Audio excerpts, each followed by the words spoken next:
He drove fast cars and enjoyed wine, women and drugs. But filled with rage that he had to wait for a huge inheritance from the couple who had adopted him, he planned what were to be the perfect murders, complete with the silent scapegoat. In the early hours of Wednesday the 7th of August 1985, the telephone rang at Chelmsford Police Station in Essex. All incoming calls were logged automatically by computer, and this one was not on emergency 999 line, but the duty officer glanced at the clock. It was 3:26 a.m. Raising the receiver, he heard the agitated voice of a well-educated young man. He said his name was Jeremy Bamber and he lived at Goldhanger. The duty officer knew the place, a village about 15 miles away to the north of Malden.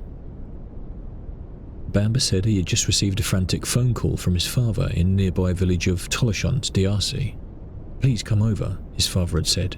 "Your sister's gone crazy and she's got the gun." Bamber had then heard a shot and the line had gone dead.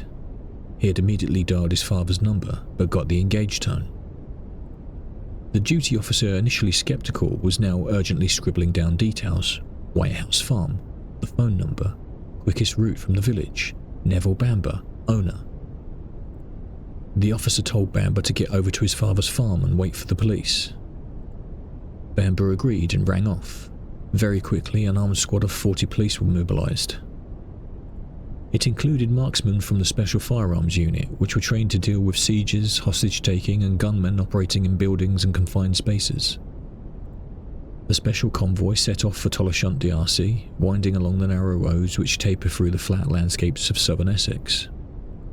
After the turn north from Malden, the convoy passed a Citroën saloon car travelling at about 30 miles per hour, which was travelling in the same direction. At this hour, the roads were dark and almost deserted. The police vehicles pressed on, reached the village, and then turned into Page's Lane, the long turning up to the farmhouse itself. Ahead lay a cluster of darkened out houses used for storing farm equipment and other crops. Close was the red brick house with a Georgian porch, but all seemed perfectly still. The police fanned out, taking up carefully chosen hiding places that kept every doorway and window under observation. Soon, the whole building was covered by guns. Oddly, there was still no movement from anywhere in the house. From the vantage point of the drive facing the large entrance, Detective Inspector Bill Miller and Detective Inspector Ronald Cook took up their positions. Cook was the head of the fingerprinting and forensic officers in the squad. Soon, a Citroën drove up the path, the same one the convoy had passed earlier. A boyish-looking man with thick hair in his mid-20s got out. It was Jeremy Bamber. The driveway was sealed off and Bamber was questioned urgently. Answering in a confident tone with an easy, slightly arrogant manner, Bamber explained that the gun his father had referred to during his call was a .22 semi-automatic Anschutz rifle, which the family used for hunting rabbits. Jeremy had left it at his father's house himself the previous evening. As for his sister, his sympathy seemed limited. Her name was Sheila Caffel, but everyone called her Bambi. Sheila was 24. Bamber explained that like him, she was an adopted child, 3 years older than he, and was estranged from her husband. Sheila had a long history of depression, culminating in 2 minor breakdowns. The last had been in March that year, and she had taken her young twin boys to Whitehouse farm when she left the hospital. "My sister is a nutter," Bamber said. "She's gone doolally." Sheila and he did not get on too well, he explained, and he would prefer not to enter the house if she was armed. "She could go mad at any time," Bamber repeated, "and has gone mad before." The police made a series of loudspeaker appeals into the house, but each was met only with silence. As time passed, Jeremy Bamber gave the police a clear portrait of life inside the 18th century building. It was owned by his adoptive parents, Neville and June, who owned the 400-acre estate. Bamber carefully described the plan of both floors. The detectives made assessments of where someone with the rifle might hide and worked out a plan for storming the house. Besides their own safety, they had to consider the risk to any members of the family being held hostage. There was also the possibility that Bamber's unbalanced sister was no longer in the house but hiding in the ground somewhere. Hour after hour, the police vigil went on. Finally, as the sun rose, the decision was taken to enter the house by force.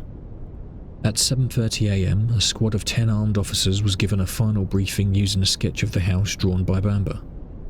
Then, the unit crept slowly towards the kitchen door at the side of the building, fearful that Bamber's half-sister could be lying in wait, exhausted and half-deranged with a loaded rifle. Outside, marksmen trained their rifles on the kitchen windows as a final appeal by megaphone produced no response. Moments later, the kitchen door was sledgehammered open and a team burst in, moving rapidly into the carefully rehearsed positions to provide covering fire for each other. Everyone was coiled for violence, but there was no resistance, no movement, no sound, save the catching of their breath as they stared aghast at the scenes of carnage inside the house. Slumped near the telephone in the lounge was the owner, Neville Bamber. He had been shot 6 times in the head and neck, once in the shoulder and once in the arm. The room was a shambles. There clearly had been a struggle. Bamber, a robust 61-year-old farmer, had been beaten severely. Silently, the officers moved upstairs. There they found the rest of the family. The twin boys, Daniel and Nicholas, lay where they had slept. Daniel, who had been shot 5 times, still had his thumb in his mouth. Nicholas had been shot 3 times. In the main bedroom, Neville's wife June was sprawled in a nightdress near the door. Here too there had been a struggle. Her bedclothes were spattered with blood and the Bible lay discarded on the floor. Mrs. Bamber had been cut down in a hail of bullets. She had 7 wounds, including 1 between the eyes. Finally, Sheila Caffel, Jeremy Bamber's half-sister, was seen lying barefoot on her back near Mrs. Bamber's bedroom window. She too wore a nightdress. She had 1 gunshot wound in her throat. Another bullet had passed through her jaw into her brain. The .22 rifle lay across her chest. The butt was damaged and the magazine was empty. The police officers went back downstairs to tell Jeremy Bamber that his family at Whitehouse farm had been massacred. Bamber retched, and a police surgeon, Dr. Ian Craig, poured him a small dose of whiskey. Neville and June Bamber lived in rustic ease on their huge acreage at Tollishut DRC, near Malden in South Essex. But it was a lasting sorrow of their early married years that they could have no children. Bamber, a former RAF pilot, looked every inch the country squire, strolling around the lanes with a shotgun and his black Labrador. His wife enjoyed her service to the local community. Both longed for children to keep up the family tradition in the district. In 1957, when they were both 34, the Bambers adopted Sheila, then 3 months old, through the Church of England Children's Society. In 1961, they completed the family by adopting Jeremy, also at 3 months old. The boy attended Malden Court, a private prep school in Essex, where he showed the flair for acting, which he was later to boast of after the killings. His secondary school years were spent at Gresham's boarding school in Holt, Norfolk. The fees of £1,000 per term reflected Neville and June Bamber's concern to prepare their adopted son for the responsibilities of owning land. Jeremy, however, deeply resented being sent away from home. His buried anger was mostly directed at his mother. Why, after adopting him, would she send him away? At Gresham's, Bamber had a mediocre academic career, but learned to enjoy shooting. Gresham's was renowned for its Army Cadet Force, but already Bamber's insecurity was becoming serious. A school photograph from the time showed him standing coldly in the background, chin jutting forward, arrogantly demanding attention. Those who knew Bamber at school noticed his need to express his superiority. He was a rather quiet, prickly sort of boy, his headmaster at Gresham's, Mr. Logie Bruce Lockhart, was to recall. I believe some of the boys found him irritating in that he could be a relentless tease. I think he showed a touch of arrogance at a very early age. A former school friend, John Fielding, remembered Bamber as being a bit of an oddball. Bamber had little interest in the academic study, but after a spell at Colchester College, managed to collect 7 passes at O-level. His step-parents were now keen to instill more of the thrift and self-sacrifice they believed were necessary to run the farm. June Bamber was also anxious to develop Jeremy's religious beliefs. He seemed to have very little interest in the Christian worship she urged on him, and was later to comment that both his parents were religious fanatics. Despite this, Jeremy's school career and character building seemed fairly free of problems compared to those of his half-sister Sheila, who had been expelled from schools in Norwich and Eastbourne, before attending a finishing course in Swiss Cottage in London. Towards the end of his teens, Jeremy Bamber spent a year travelling in Australia and New Zealand, where he took up a course in commercial driving. It was to be one of many schemes that were abandoned soon after they were begun. Back home in Essex, the Bambers tried to complete their stepson's grooming by making him manager of the farm, buying him a cottage, a company car, and a stake in a 48-acre piece of land in the village of Goldhanger. Bamber, though, was still far too young and restless to settle down. He liked a lifestyle of racy women, fast cars, and a touch of the lowlife. His income, £8,750 a year, could not possibly pay for that, and he increasingly spoke of his parents as the major hindrance to his ambitions. He knew the estate would one day be his, and it maddened him that he could not enjoy the privileges of the wealth while he was young. He was particularly close to one girlfriend, Julie Mugford, who would later testify against him. He confided in her mother far more than his own, who annoyed him by asking why he and Julie did not get married even though they slept together. Jeremy disliked his mother immensely, Julie's mother said. He used to call me mummy all the time. He offered me his mother's small car. This was just after the shootings. He wanted to sell everything. Mrs. Mugford seems to have understood Bamber better than many people. She quickly noticed how his arrogance led him to believe he was entitled to anything he wanted. Jeremy was always convinced that what he did was right, she said. The ring of police concealed in the trees and grounds around Whitehouse Farm lowered their guns. It had been a long night. For hour after hour, they had watched the darkened, silent building with intense concentration. Now, many felt a numb resignation. Cook led his forensic team into the house. Soon, he was joined by Dr. Craig, the police surgeon. Cook did not know the Bamber family, but the household had obviously been a good one. Solid village people committed to their estate. The odd one out had sounded like the peculiar young woman, Bamber's half-sister, Sheila Caffel. Downstairs, Neville Bamber had been viciously clubbed in the struggle before he was shot. In the chaotic bedrooms, the twins and June Bamber clearly had been helpless victims. That left Sheila Caffel. Dr. Craig examined the woman closely. There were 2 wounds. One shot had severed her jugular vein, the second had passed through her chin and into the brain. Dr. Craig thought about this. The second shot would have killed her instantly in any circumstances. She had collapsed on her back, releasing the rifle. There was impact bruising to her face, but otherwise she had no marks on her. Her hands and feet were clean, and her long manicured fingernails were undamaged. Some policemen are sensitive to atmospheres and moods in a house. Whitehouse Farm was thick with the air of a family and household. There was nothing to suggest some unknown burglar had forced his way in, blasted everyone to pieces and left, with or without a haul.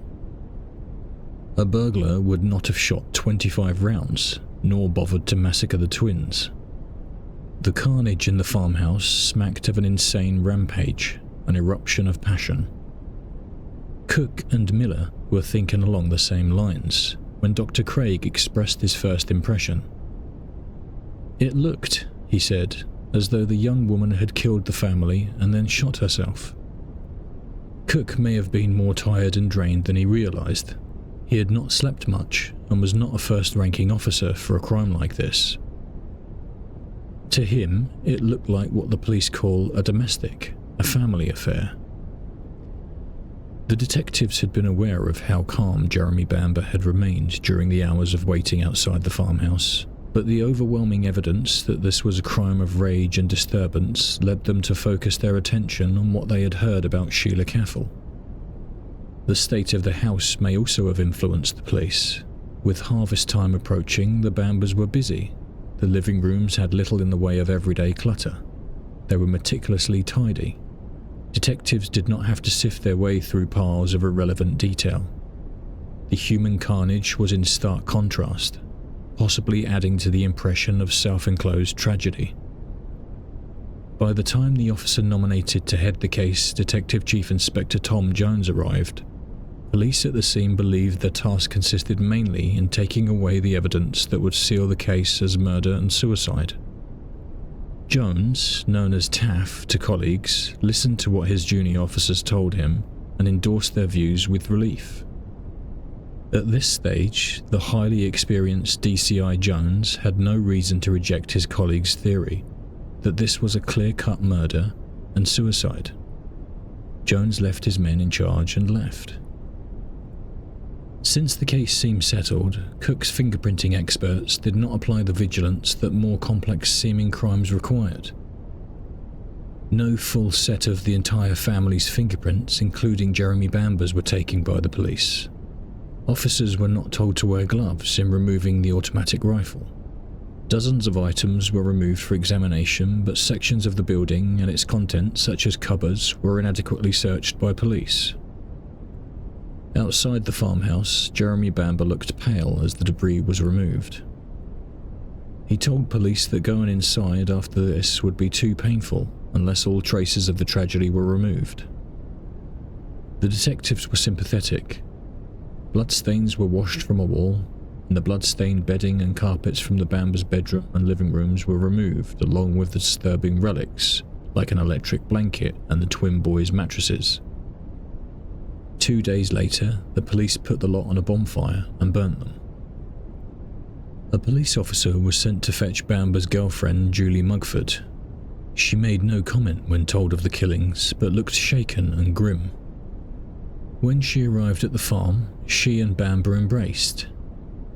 A nearby police officer heard a whisper pass between them, and then a sound that could have been giggling or a cough. The officer was not sure. The tiny village of Toloshunt Diarcy, which had a population of only 864 people, had begun to learn of the shootings while the police examination was going on. These people were the pillar of the village life, a local farmer, Edward Golding, said. Detectives were told that Neville and June Bamber were actually known as the Archers of Diarcy for their steadfast, comforting ways and their service to the village community. Neville Bamber had sat as a magistrate at the nearby town of Witham for over 10 years, while June had been a tireless worker for the 14th century parish church of St. Nicholas. She would visit the sick and elderly with the Reverend Bernard Robson, who seemed to accept that the shootings were a household crime. "I had no idea," he said, "that there was anything wrong in their family." What police heard about Sheila confirmed what Jeremy Bamber had told them about his half-sister. "She had those wild, staring eyes," one neighbour said. "I thought she was either the sickest woman in the world or she was on something. Her eyes would follow you everywhere." Another would say, "She had woken all the neighbours screaming, 'The world is evil, you are evil.'" It seemed clear to detectives that Jeremy Bamber's comments about his half-sister during the night-long vigil were not exaggerated. If anything, they were understated. Police were listening to stories of a woman who had raving visions, who told people she was Christ. Some family friends told the press she was mixed up with the drugs crowd and caused her step-parents nothing but worry and heartache. The case would make sensational front-page headlines. Reporters scoured the village for information about Sheila Cathal and for follow-up stories. The villagers themselves were surprised at the certainty of the police statements. They had not known that Sheila knew how to fire a gun. Despite this, the blame went unchallenged except for 2 people, David Boutflower, Jeremy Bamber's cousin, and his sister, Mrs. Christine Eaton. Boutflower was Neville and June's nephew, and was exceptionally fond of both of them. He also held Sheila in great affection. Years before, he had regularly taken her dancing in the village hall at Toloshunt Diarcy, where she had always been belle of the ball. "Whitehouse farm was like a second home to me," Boutflower said. "She," referring to Sheila, "wasn't like that. She was very gentle and beautiful." We had the feeling that the family was still alive and trying to tell us something. Boutflower did not hint at whether he suspected one person in particular at this stage. Most men in the family were competent shots. Jeremy Bamber himself was almost a match for another cousin, Anthony Pargeter, who had shot competitively in top tournaments. He may have also known that only 6 months before, his father, Robert, had been discussing security with Jeremy at a family-owned holiday caravan site at Osea Park, near Malden, Essex. When Jeremy advocated do-it-yourself attacks on intruders, Robert suggested Bamber's conscience would suffer if he killed someone. "Oh no, Uncle Bobby," Bamber had replied. "I could kill anybody. I could even kill my parents." Jeremy Bamber prepared well for the funeral of June, Neville and Sheila on the 16th of August 1986. He purchased a Hugo Boss suit for his carefully prepared performance at St. Nicholas Church. He had absented himself from the special memorial service for the family held 5 days prior. As he made his way into the church, Bamber passed the last reminder of his stepmother. Pinned to the notice board was a cleaning rota signed by June Bamber, church warden. During the service, and later at the crematorium, he broke down in tears, as befitted a dutiful son paying his last respects. Few heard the words he muttered about his relatives to his girlfriend. "They're like a pack of vultures, all waiting to see what they're going to get out of it," Bamber said. Then he laughed and added, "If they think they're going to get a bloody thing, they're very wrong." Among the congregation was David Boutflower, Jeremy's cousin. He noticed him glance at his watch during the funeral, and then remarked, "Come on, let's get out of here, time's up." The village community had gathered together in memory of the family and to mourn their lost neighbours and friends. "We pray for God's mercy for Sheila, so sadly and tragically deranged," Canon Eric Turner told the packed congregation. The villagers were told that Jeremy Bamber was too distressed to attend the service. However, the mourners did not yet know of the 3 separate facts, each vital in their own way, that would eventually show how little the police had understood the Bamber family of Tollershunt, DRC. The first was that Jeremy Bamber had spent the day of the special service drinking pink champagne with his friends. The second was that Boutflower and Christine Eaton had made their own examination of the Whitehouse farm. The third, a Home Office pathologist reported that Sheila's wounds indicated that she could not have possibly shot herself. The pathologist had realised that Sheila, at 5'7" would have had to overpower the 6'4" Neville Bamber, butted him so hard with the rifle that fragments of the wood would have fallen to the floor. He also decided that the first suicide shot to her throat would have rendered her incapable, if it had not killed her immediately, of firing a second bullet into her own brain. There were additionally highly technical but clear signs that one of the shots that killed Sheila had been fired with a silencer attached to the rifle.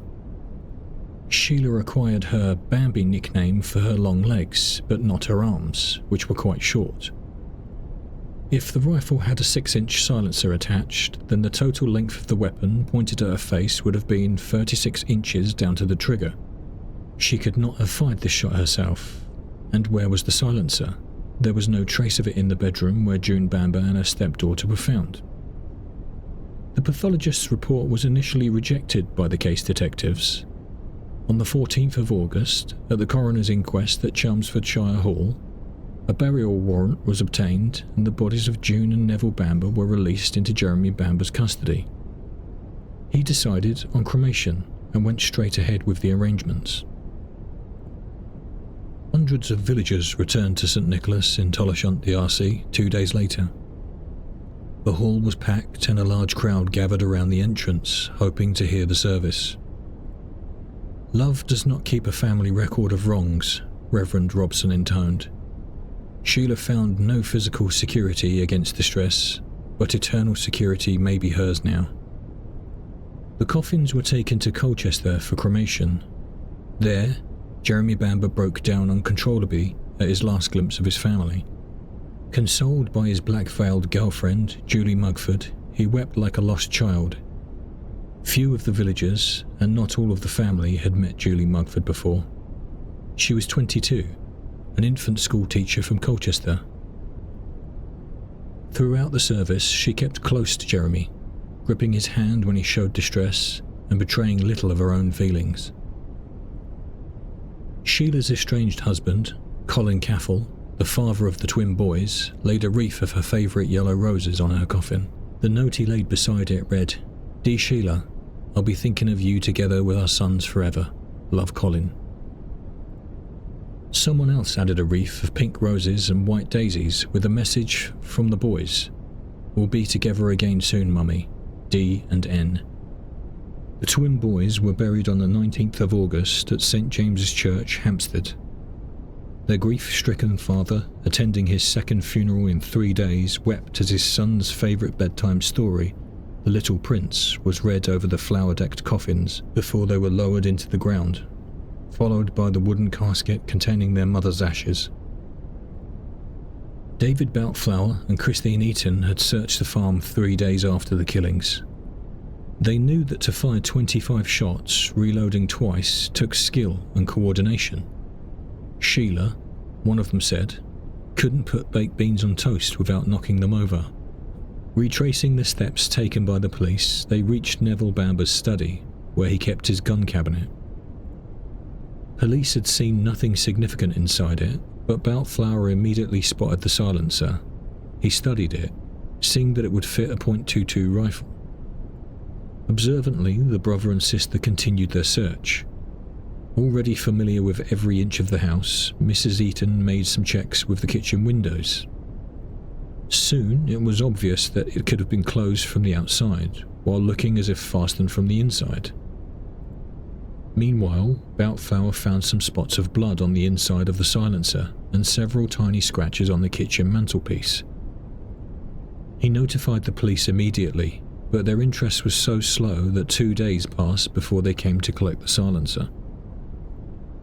Jeremy had been earning nearly £9,000 a year as manager of the estate at Whitehouse Farm. He also had 1/3 interest in a 48-acre field and an 8% interest in the family's caravan park. He now stood to inherit a fortune of several £100,000. Villagers in Tolleshunt-D'Arcy, who were aware of Bamber's comparative wealth, were surprised to hear on the 8th of September that Bamber had been arrested by a team of Essex police at a flat in London. He was charged with burglary and theft involving the loss of £980 from the caravan park the previous March. Bamber appeared at a special court in Chelmsford the following day. Unusually, for fairly minor charges, bail was refused. Could this mean that the police were using the burglary as a holding charge to question Bamber over other matters? It seemed not, for on the 13th of September, Bamber was granted unconditional bail and left immediately for a holiday in the French Mediterranean resort of Saint-Tropez. Bamber didn't go on holiday with Julie Mugford, but with an old friend from New Zealand, a Brett Collins. They'd met in New Zealand several years before and were reunited in England. Freed briefly from the commanding, pleading and charismatic influence of her lover, Julie Mugford now had time to think. There had been something deeply troubling her. Bamber had sensed it, and for weeks Julie had buried her feelings. By leaving her for a holiday with Collins, Bamber was unknowingly taking a reckless gamble. The gamble failed. Late in September, Julie went to Essex police. She told them that Bamber had spent months planning to kill his parents. He had been trying to commit the perfect murder, she explained. His original plan had been to drug them with drink, then shoot them and set fire to the house. He had decided against this because the insurance on the house was too low and a valuable antique clock would have been destroyed. The detectives listened intently. Was Bamber's girlfriend telling them a story they had missed? Or was she lying, mysteriously out of malice? They let her go on talking. Julie Mugford described how Bamber loathed his mother, whom he referred to as an old cow, and how he wanted to break his ties with the family. When Julie asked him why he did not leave, Bamber replied, "I have too much to lose. It's important to have money when you're younger." On the 6th of August, the evening before the massacre at the farm, Bamber had rung Julie. His mind was made up. "It's got to be tonight or never," he snapped. She had told him not to be a fool. He had hung up. The detectives noticed how, by her own account, Julie had not called the Bamber family at the farm to warn them. At 3 a.m, Julie Mugford's phone had rung once more. It was Bamber. "Everything is going well," he had said. Julie said she shuddered. "Don't worry, something is wrong at the farm. Bye, honey, I love you. Lots." She said that before Bamber left for Saint-Tropez, she had warned him that it was becoming too painful to go on concealing the truth. His life was in her hands, Bamber had replied. When Julie Mugford completed her statement, the officer in charge, Detective Superintendent Michael Ainsley, reviewed the entire case. When Bamber and Collins arrived back at Dover on the 30th of September, the police were waiting for them. The following day, Bamber was charged with murder. Jeremy Bamber was raised with the values in which his step-parents, a magistrate and a church warden, were brought up: duty, leadership and service. They saw their large acreage as responsibility, which Jeremy Bamber should assume rather than be a gift of inheritance. Yet it became clear that as they grew up, both their adopted children were becoming violently disturbed. Jeremy was loutish and boastful, hid his extraordinary rage, and would later become a killer. His half-sister Sheila gave vent to her raving and delusions, but remained a tender, conscientious mother. Dr. Alan Cooklin, the director of the Institute of Family Therapy, believes that disturbances do not exist in one person alone, but are rather a dance involving all members of a family. As one member becomes stable, so another has a relapse because the trauma must find an outlet. Both Jeremy and Sheila reacted very strongly to their mother's tastes for using biblical phrases and keeping large numbers of Bibles in the house. Jeremy became contemptuous of all religion, while Sheila developed her own deranged brand of mysticism, shrieking her paranoid visions at the neighbours. She even came to believe her tiny sons might kill her. Both of the adopted children had been morally branded by their parents. June Bamber had called Sheila the devil's child for showing an interest in young men at the age of 17. Jeremy was treated as an irresponsible by his stepfather, who had little sympathy for the boy's lust for sheer fun. In their sexuality, both stepchildren chose the exact opposite of their parents' wishes. Sheila became a nude model, pregnant out of wedlock and estranged from the twins' father, Colin Caffell.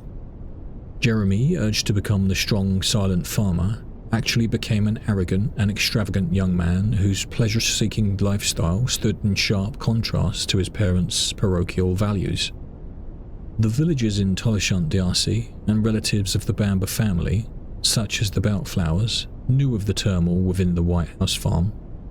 Robert Boutflower had even heard Bamber say how easily he could kill his parents. Why did no one sense a tragedy approaching? There was evidence at the trial that began to explain this gulf of understanding, but Dr. Cooklin suggests that adoptive parents can be overly critical. Dr. Cooklin also believed that an adoptive mother misses the long period of living with her baby through pregnancy and childbirth. Bamber's half-sister's breakdown was attracting all the attention and all the concern. Bamber must have been aware of this, since he timed the killings to coincide with a severe depression in his sister. Bamber could win his independence only by breaking his financial ties with the family and taking a job, or by following the chartered path of his farm duties. He refused to take the first course and was not cut out for the second. Bamber was left with no clear sense of who he was. With Julie Mugford, he was the master, persuading her to conceal his guilt for many weeks. But with Brett Collins, his close friend from New Zealand, Bamber was reported to be more passive and tended to comply with Collins' wishes and commands. Finally, Bamber decided to vent his rage at the step-parents who sent him away to boarding school and demanded a life of duty, to become the master of his own life. The trial of Jeremy Bamber for murder opened at Chelmsford Crown Court on Tuesday the 2nd of October 1986. It had been over a year since the murders. Presiding over the case would be High Court Judge Mr. Justice Drake. Bamber had secured the services of one of the country's most distinguished criminal solicitors, Sir David Napley, whose clients had included Jeremy Thorpe, the Liberal Party leader acquitted in 1979 of conspiracy to murder, and the family of the Italian financier Roberto Calvi, who in 1983 had been found hanging from Blackfriars Bridge. While on remand, Bamber had decided to sack his local solicitor, saying he no longer had confidence in him. Bamber then successfully applied for legal aid, but the magistrates at Malden Court fixed the fee at £26 per hour. Bamber protested at a remand hearing on 28th of October 1985 that he was entitled to the solicitor of his choice, whether funded by legal aid or not. Mr. George Ginn, chairman of the bench, told him flatly, "It's not your right. A London solicitor would be an additional expense when local people are available." Sir David Napley had recently charged £135 an hour for representing Bristol City Council, but eventually an arrangement was made with Sir David, who briefed Geoffrey Rivlin QC to represent Bamber. Anthony Arledge QC would appear for the prosecution. Bamber, wearing a dark pinstriped suit, looked schoolboyish as he took his place in the docks and pleaded not guilty to 5 charges of murder. From time to time he raised his eyebrows and opened his eyes, fully in a picture of studied innocence to the jury of 5 women and 7 men. Mr. Arledge's opening speech described the brutal attacks at the Whitehouse farm in vivid terms. There had been 25 shots fired, 15 at close range. Arledge dwelt heavily on Bamber's supposed motives, although it is never required in British courts to establish motive beyond a doubt where there is conclusive proof of guilt. Bamber had seen draft wills drawn up by both his stepfather and stepmother. He knew that if his parents, sister and her twins died, he would benefit from the estate. Arledge said, in short, Bamber would be richer by over £436,000. Even at this stage of the trial, it was obvious that it would be a series of witness box duels, full of piercing questions, sharp answers, accusations of deceit, treachery and violence, and defiant denials. Arledge, though not eloquent, had a quick, sharp flair for hitting the crux of any episode. Despite the welter of controversial technical evidence in the case, the rifle, the silencer, the footprinting, the phone call to Chelmsford Police Station, Arledge made it clear that the case would turn on the clash of evidence between 2 young people, former friends and lovers, Jeremy Bamber and Julie Mugford. One by one, the police officers who had stood outside Whitehouse Farm watching the house for hour after hour described the night. D.I. Cook made some painful admissions during his evidence. He had not handled the Bamber's .22 rifle with gloves and had failed to search completely the gun cupboard in the study where the silencer was eventually found. Most seriously, Cook had carelessly lost the hair that was found on the silencer when finally taking it away, and had not even reported its loss. Cook was to be severely reprimanded by the judge in his summing up. As the police search of the Whitehouse farm was described, the tragic character of Sheila Caffel loomed large in the courtroom. Jeremy Bamber had to prove himself against 2 women. He or Sheila was a killer. He or Julie Mugford was a liar.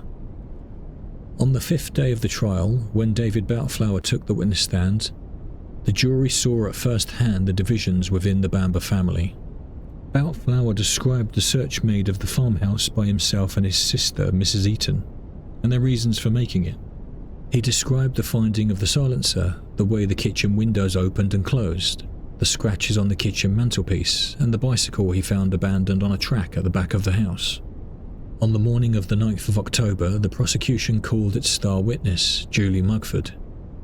She frequently burst into tears as she recounted the months during which Jeremy Bamber's idea of killing his family turned into a hardened murder plot. She told the jury that Bamber had claimed to have killed rats with his bare hands to steel himself for the coming attack, and she steadfastly stuck to the story she had confessed to the police. Julie Mugford also recalled meeting Bamber in the hours after the shooting. They had embraced and he had whispered, "I should have been an actor." A few weeks later, the couple had talked things over while dining out in a restaurant. "I said I was feeling guilt for both of us and wanted him to know what it was like," Julie Mugford told the jury. "He said that he was doing everyone a favour and there was nothing to feel guilty about." I said I did not know what I was going to do or say, and he asked me to do and say nothing.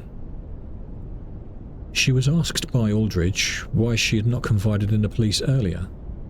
This was one of the most charged questions faced by any witness in the trial.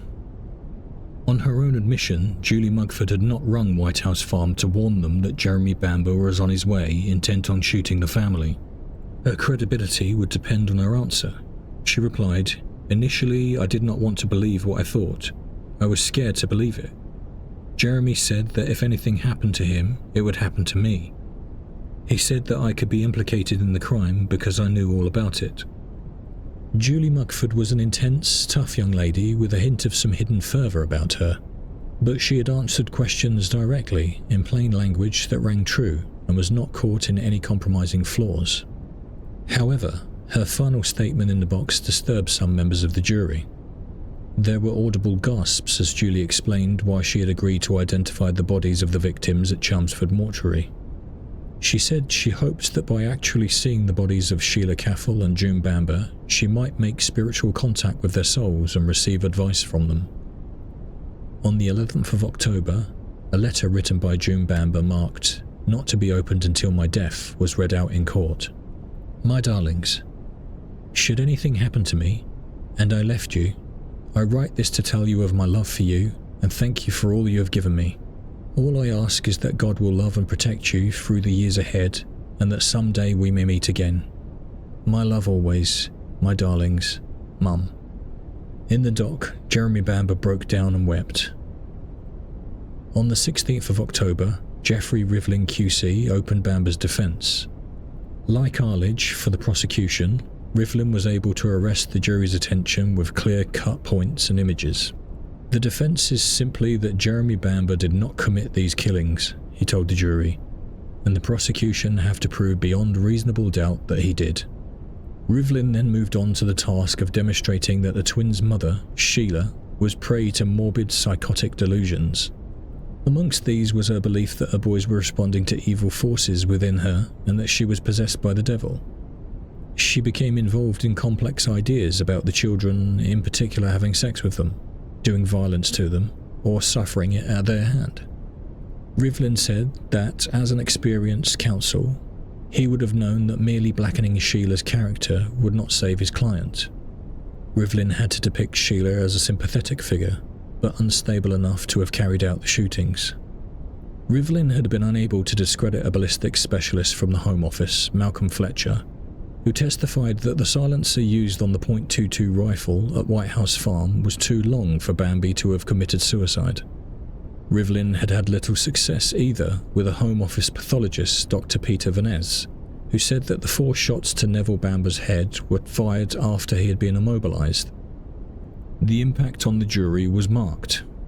Whoever killed this much-loved elderly man had first clubbed him close to unconsciousness, then fired repeatedly into his skull. But under questioning from Rivlin, Dr. Vanez conceded that Sheila Caffel had no marks or bruises that indicated her part in any struggle, either as victim or attacker. On the 16th of October, the 11th day, Bamber began his evidence wearing the same dark blue pinstripe suit he had worn throughout the trial. One by one, his counsel named the 5 victims at the farm.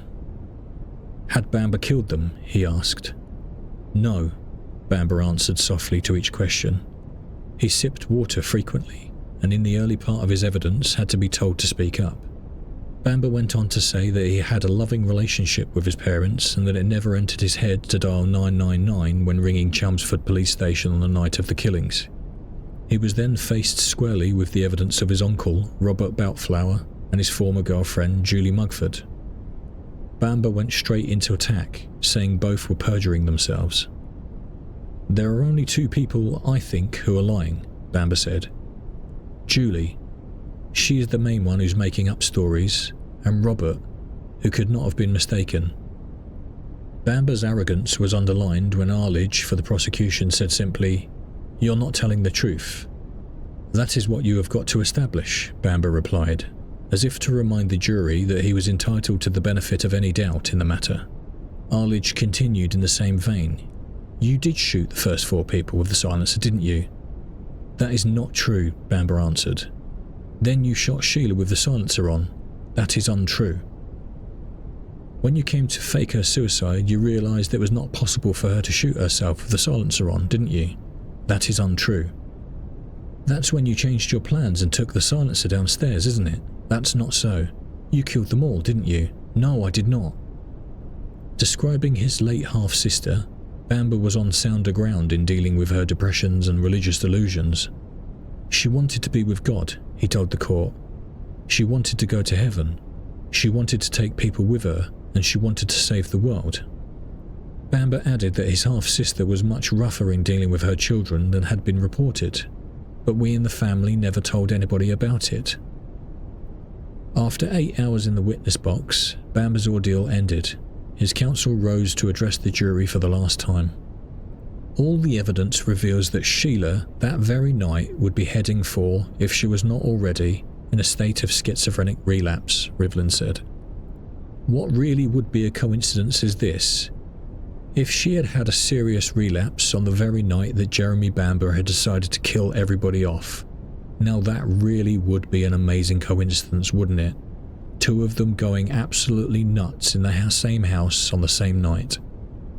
The evidence of the blood on the silencer was very unsatisfactory, Rivlin continued, dismissing as an airy-fairy the fact that Jeremy Bamber had left the .22 rifle lying around the house the evening before.